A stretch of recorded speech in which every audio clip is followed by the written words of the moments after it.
സമചതുരത്തിൻ്റെ വശം പകുതിയാകുമ്പോൾ വിസ്തീർണത്തിന് എന്ത് സംഭവിക്കും?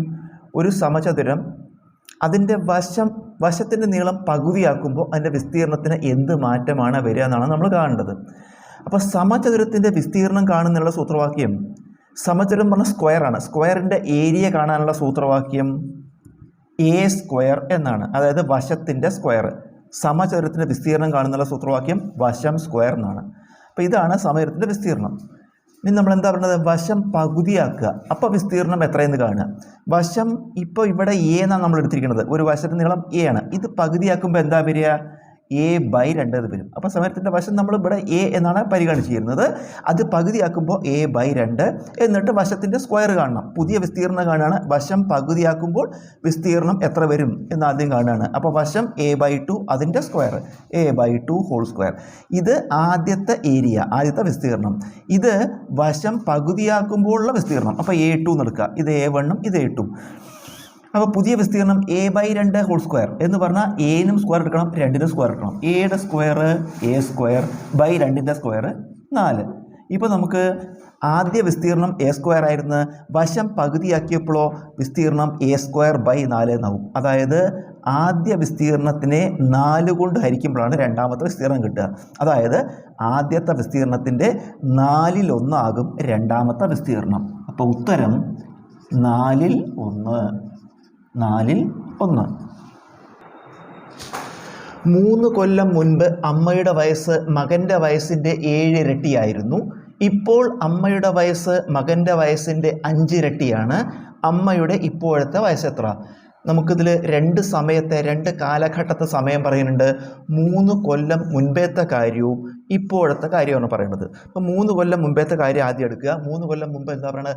അമ്മയുടെ വയസ്സ് മകൻ്റെ വയസ്സിൻ്റെ 7 ഇരട്ടി. അപ്പോൾ നമുക്ക് മകൻ്റെ വയസ്സ് എക്സ് എടുത്താൽ 3 കൊല്ലം മുമ്പ് മകൻ്റെ വയസ്സ് എക്സ് ആണെങ്കിൽ അമ്മയുടെ വയസ്സ് എന്താണ്? അതിൻ്റെ 7 ഇരട്ടിയാണ്. അപ്പോൾ നമുക്ക് 7x എന്നെടുക്കാം. അപ്പോൾ 3 കൊല്ലം മുമ്പ് മകൻ്റെ വയസ്സ് എക്സ്, അമ്മയുടെ വയസ്സ് 7x. ഇനി നമുക്ക് ഇപ്പോഴത്തെ കാര്യം എഴുതാം. ഇത് 3 കൊല്ലം മുമ്പാണ്. അപ്പോൾ ഇപ്പോഴത്തെ പ്രായം കാണാൻ ഇതിൻ്റെ കൂടെ 3 കൂട്ടിയാൽ മതി. ഇപ്പോൾ മകൻ്റെ വയസ്സ് 3 കൊല്ലം മുമ്പ് മകൻ്റെ വയസ്സ് എക്സ് ആണെങ്കിൽ ഇപ്പോഴേക്കും 3 വയസ്സ് 3 കൂടും ഇപ്പോഴത്തെ വയസ്സ്. അപ്പോൾ മകൻ്റെ ഇപ്പോഴത്തെ വയസ്സ് എക്സ് പ്ലസ് 3. അതുപോലെ അമ്മയുടെ വയസ്സ് 7x ആയിരുന്നു. അത് 7x പ്ലസ് 3 എന്നാവും. ഇപ്പോൾ മകൻ്റെ വയസ്സ് എക്സ് പ്ലസ് 3, അമ്മയുടെ വയസ്സ് 7x പ്ലസ് 3. ഇനി ഇത് തമ്മിൽ നമുക്കൊരു ബന്ധം തന്നിട്ടുണ്ട്. ഇപ്പോൾ അമ്മയുടെ വയസ്സ് മകൻ്റെ വയസ്സിൻ്റെ 5 ഇരട്ടിയാണ്. മകൻ്റെ വയസ്സിൻ്റെ 5 ഇരട്ടിയാണ് അമ്മയുടെ വയസ്സ്. അതായത് മകൻ്റെ വയസ്സിനെ 5 കൊണ്ട് ഗുണിച്ചാൽ അമ്മയുടെ വയസ്സ് കിട്ടും. മകൻ്റെ വയസ്സിനെ, അതായത് എക്സ് പ്ലസ് 3-നെ ഇതിനെ 5 കൊണ്ട് ഗുണിച്ചാൽ അമ്മയുടെ വയസ്സ് കിട്ടും 7x പ്ലസ് 3. നമുക്കിതിന് 5 കൊണ്ട് 2-നെ ഗുണിക്കണം. 5 into X 5x plus 5 into 3 15 സമം 7x പ്ലസ് 3. എക്സ് ഒക്കെ ഒരു ഭാഗത്ത് എഴുതുക, സംഖ്യകൾ മറുഭാഗത്ത് എഴുതുക. അപ്പോൾ നമുക്ക് ഇവിടെ 15 എന്ന് എഴുതാം. ഇവിടുത്തെ സംഖ്യ 15. ഈ സംഖ്യ ഇങ്ങോട്ട് കൊണ്ടുവരിക, കുറയ്ക്കണം 3. 15 എന്ന് എഴുതി, ഈ പ്ലസ് 3 എടുത്തു, -3 സമം ഇവിടെ എന്തുണ്ട്? 7x ഉണ്ട്. ഈ പോസിറ്റീവ് 5x അങ്ങോട്ട് എടുത്തു, -5x. 15 3 കുറച്ചാൽ 12 സമം ഇത് കുറയ്ക്കുമ്പോൾ 2x. x സമം 12/2 സമം 6. എക്സിൻ്റെ വില കിട്ടി. നമുക്ക് എന്താ കാണേണ്ടത്? അമ്മയുടെ ഇപ്പോഴത്തെ വയസ്സ്. ഈ കണക്കിൽ എവിടെ നോക്കുക? ഇപ്പോൾ അമ്മയുടെ വയസ്സ് എന്താണ്? 7x plus 3. ഇതിൽ വില കൊടുത്താൽ മതി. 7x പ്ലസ് 3, അതായത് 7 ഇൻറ്റു എക്സ് പ്ലസ് 3.